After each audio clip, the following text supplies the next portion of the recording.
We are back out on the US freeway with another truck model from Diecast Masters.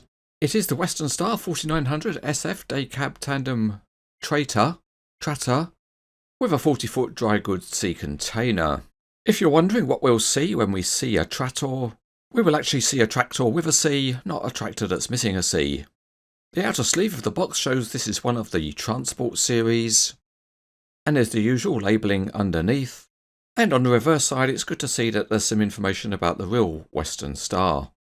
The box style is the usual Transport series box style, with the model contained within a pull-out drawer. To get it to come out, you put your finger in a hole. Before we get the model out of the box, there's a small booklet enclosed, and it's a small catalogue describing models in the Diecast Masters Transport series. And there are plenty of different models to choose from. To get the model out, we lift up the plastic former, and there are 2 exhaust pipes stored within the lid. Then we can go to work and pull out the container, and that's followed by the Western Star. Unusually for Diecast Masters, this model has a couple of loose parts in the box. There is a second bottom layer to the box, and that's where the trailer is stored. Before we can carry on, we need to fix the loose parts. And these are the exhaust stacks, which will be secured with a bit of super glue.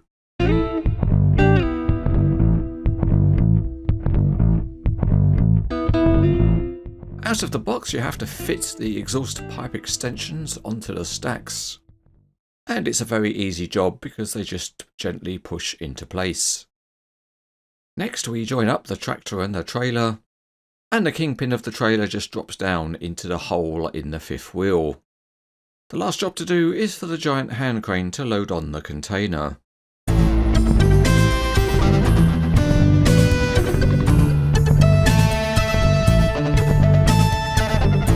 For the detail, we start underneath the Western Star, and the engine block and gearbox are visible, and there are 4 large tanks. There's a drive shaft running into the nicely modelled axles, and different tyres, front and rear. The front of the Western Star looks really nice with its chrome grille and tiny badge, and the other details such as the lights also look very good. But there's no number plate as this is a generic truck, and moving up to the roof there are lights and air horns. The mirrors are plastic. Other nice looking chrome work includes the big exhaust stacks, and there's also a grab rail. There's also some pleasing details underneath the door with textured steps. The wheels are also brightly chromed. Behind the cab there's a large textured stepping plate, and the back of the cab has detailing within the casting. The large chromed wheel arches are plastic, but a nice touch on the model is the mud flaps, because they're in a soft rubber-like material. The 3-axle trailer has a high metal content, and it's decently detailed underneath. And the rear wheels share common axles. One nice thing is that the kingpin can be located in different positions. Moving on to the sea container, and it's decorated with graphics, but it is lightweight because it's an entirely plastic part. But still it looks good, and there's nice detailing of the door bolts at the rear.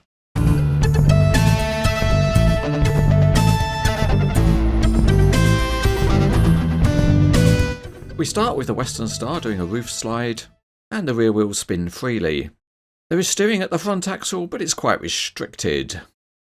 But let's see how the model performs on the Cranes Etc. Super Freeway, and it's certainly a good runner in a straight line. Let's set the steering and see what happens, and because the angle's shallow, the turning circle is huge. A feature that's engineered better is the opening hood, and that pulls forward to a reasonable angle.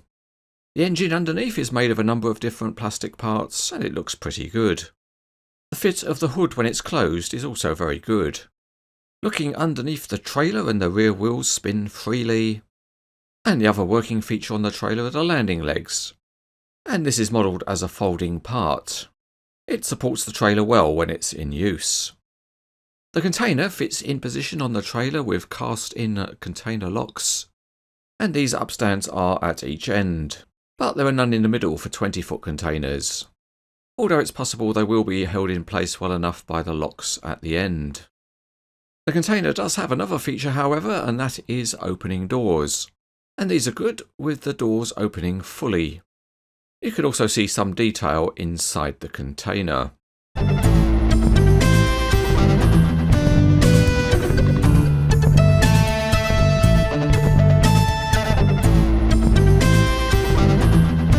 This is another well-presented truck model by Diecast Masters.